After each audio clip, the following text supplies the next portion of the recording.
C'est bon? Merci Madame la Présidente. Alors vous nous présentez ce jour ce qui est en réalité votre bilan 2024 et même le 4e bilan de cette très longue mandature.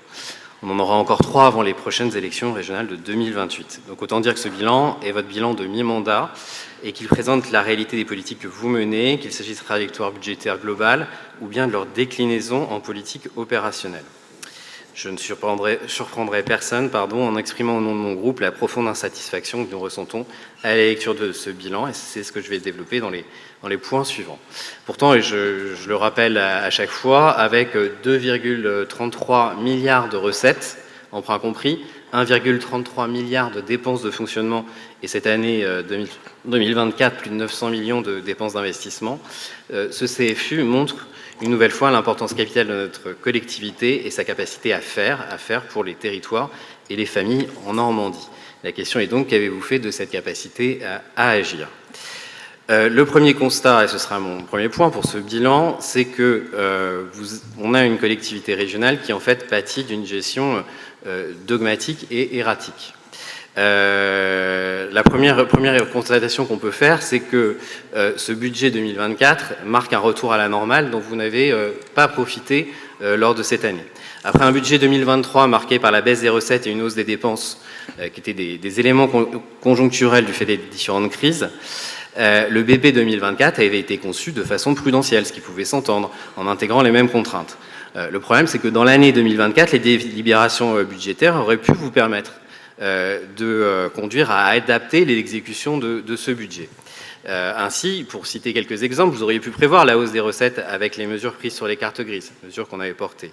D'autre part, vous auriez pu profiter de ces recettes pour ajuster vos dépenses, soit en revenant sur des coupes prévues dans le BP 2024, 62 millions, rappelons-le, pour les dépenses de fonctionnement, soit, soyons fous, avec des dépenses nouvelles pour les Normands face en crise. Pour le dire autrement, vous auriez pu anticiper cette hausse de recettes, mais la logique qui a prévalu comme toujours, c'est bien celle d'une gestion austéritaire, et donc les 56 millions de recettes complémentaires ont été affectés directement à l'épargne brute. Encore une fois, plutôt que de renoncer à des coupes, vous avez simplement voulu prendre des mesures d'économie. Par ailleurs, le niveau record d'investissement est encore une fois purement conjoncturel. Je l'ai exprimé lors des discussions sur les BP, avec ces 213 millions d'achats de rames. Je reviendrai plus tard sur la trajectoire d'investissement, mais force est de constater que ces achats de rames masquent mal un sous-investissement chronique de notre majorité depuis 2016, qu'on peut voir à la lecture de 2 indicateurs. D'abord, le niveau d'endettement de notre région, qui reste le plus faible de celui de toutes les régions françaises.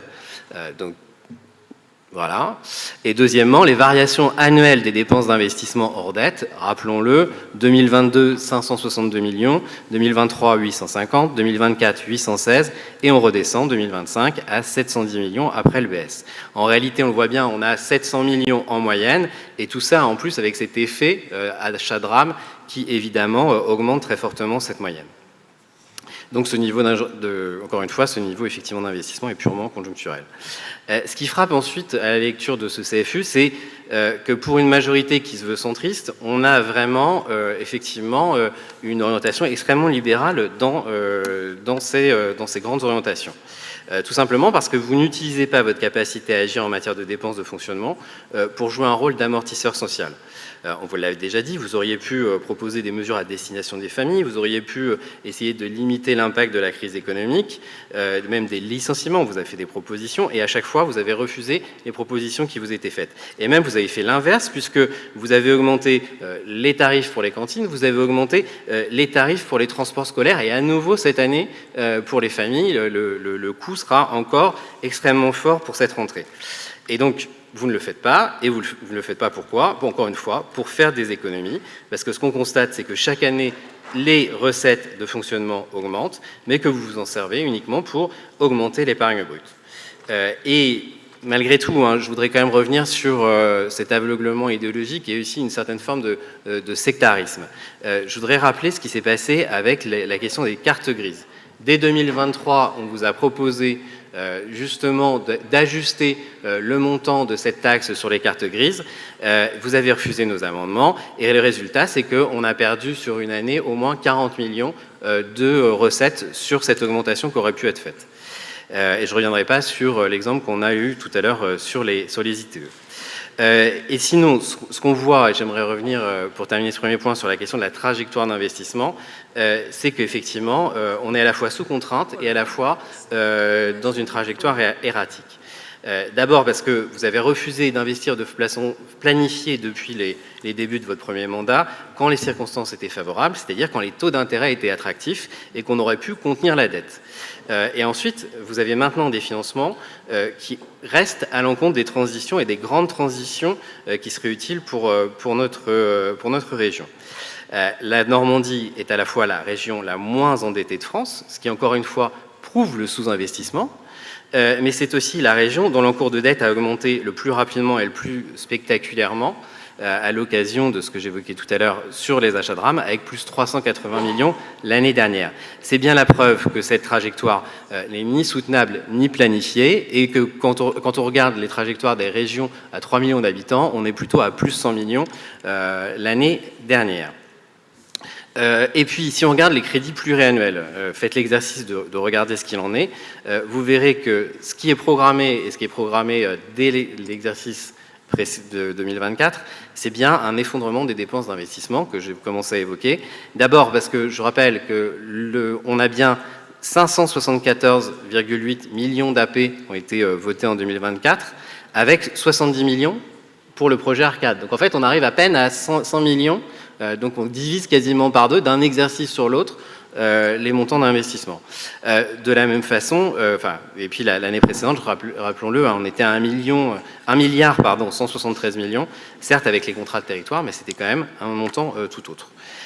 Donc ce que vous faites, c'est encore une fois, c'est reporter des dépenses d'investissement qui devraient être faites maintenant, et en se faisant ça, c'est de la mauvaise gestion, parce que ces dépenses d'investissement, il faudra bien les faire un jour, mais elles coûteront beaucoup plus cher, puisqu'on sait que ces dépenses d'adaptation qui sont faites dans la précipitation coûtent plus cher. Et puis je voudrais attirer aussi l'attention de mes collègues sur un autre point, c'est la cure d'austérité décidée, également sur les crédits pluriannuels de fonctionnement, 1,446 milliards en 2023 d'autorisation d'engagement, 728 millions en 2024, une fois enlevés les crédits dédiés à l'ouverture de la concurrence.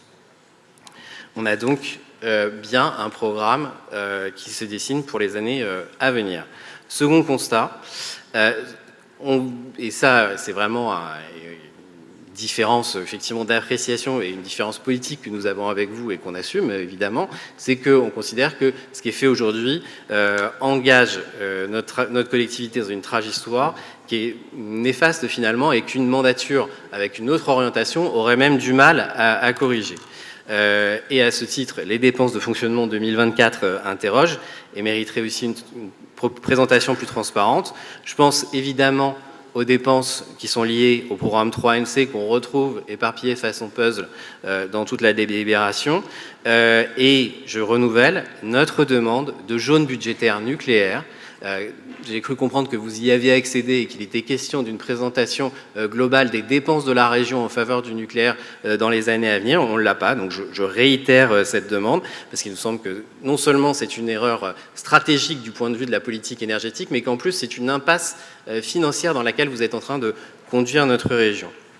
Et de la même façon, il y aurait effectivement peut-être aussi d'autres dépenses à faire quand on voit effectivement les 15 millions d'AE qui ont été prévus pour le millénaire Guillaume. Sur les dépenses d'investissement 2024, là encore, on a quand même des chiffres qui interpellent.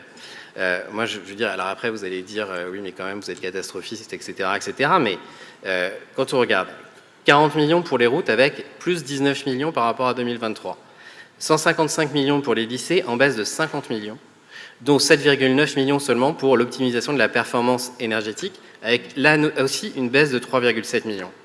16 millions pour les dépenses en faveur de l'énergie et de la rénovation thermique, avec là une baisse de 29,9 millions.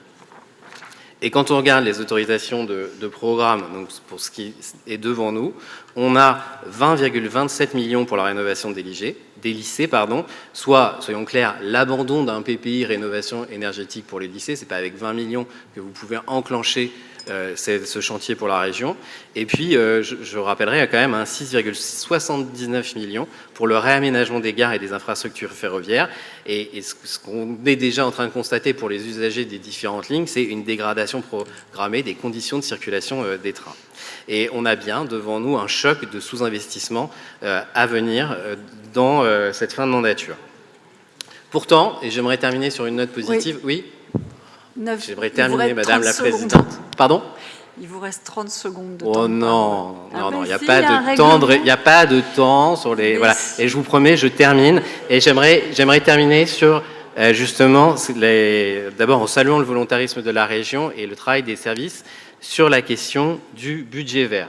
Et votre présentation tout à l'heure, Madame la vice-présidente, était particulièrement intéressante. Parce que là, on a un vrai exercice de transparence, avec notamment, ce qui est intéressant, une liste non exhaustive de projets défavorables pour l'environnement, que je vous invite à regarder, et qui explique a posteriori pourquoi on vote parfois en commission permanente contre un certain nombre de délibérations, ou pourquoi on s'abstient aussi sur un certain nombre de délibérations. Mais je voudrais quand même me permettre de signaler 2 écueils par rapport à ce budget vert. Le premier écueil, et je le dis de façon vraiment sérieuse, c'est qu'il faudrait encore renforcer l'objectivité de la présentation des résultats globaux qu'on trouve page 379. Parce que, à la première lecture, on pourrait se dire 9,2% de dépenses d'investissement défavorables, c'est quand même pas mal. Mais quand on regarde en fait la façon dont on prend en compte l'ensemble, ça pose question, parce que c'est avec la prise en compte de dépenses qui n'ont 37,5% de dépenses qui n'ont pas pu être classées ou analysées pour un total de 373,2 millions. Et donc le problème c'est de l'assise de ce pourcentage qui est quand même et donc moi je vous propose autre chose c'est que quand on prend les dépenses qui ont pu être analysées, si on regarde rapidement, on peut, et si on enlève des dépenses purement conjoncturelles comme les achats de rames, on s'aperçoit qu'en fait, on a 390 millions de dépenses restantes, donc à 100%, et que sur ces 100%, on a 29,5% de dépenses très favorables pour 115 millions, 20,5% de dépenses favorables pour 80 millions, 26,6% de dépenses neutres pour 104 millions et 23,3% de dépenses défavorables pour 91 millions. Donc en résumé, si on prend les dépenses qui ont été réellement analysées, on a bien la moitié des dépenses d'investissement de la région qui sont favorables aux objectifs environnementaux, mais donc on a la moitié qui ne le sont pas, avec 26% qui n'ont aucun impact favorable et qui donc sont détournés de la transition, et même 23,3% qui sont directement en contradiction avec ces objectifs. Et puis le deuxième écueil, et ce sera beaucoup plus rapide, c'est aussi qu'on ne soit pas simplement dans l'analyse, mais qu'on s'en serve d'outils performatifs pour décliner des politiques publiques, et que donc tout ça serve ensuite à orienter les politiques à venir. Et donc pour conclure, Madame la Présidente, je termine en vous disant qu'on votera contre ce CFU, parce que ça incarne effectivement pour nous 2 problèmes majeurs. D'abord, en matière de fonctionnement, une austérité qui conduit à des coupes alors qu'on pourrait agir pour les familles normandes, comme je le disais. Et en matière d'investissement, un sous-investissement annoncé qui va poser problème par rapport aux grandes transitions. Je vous remercie.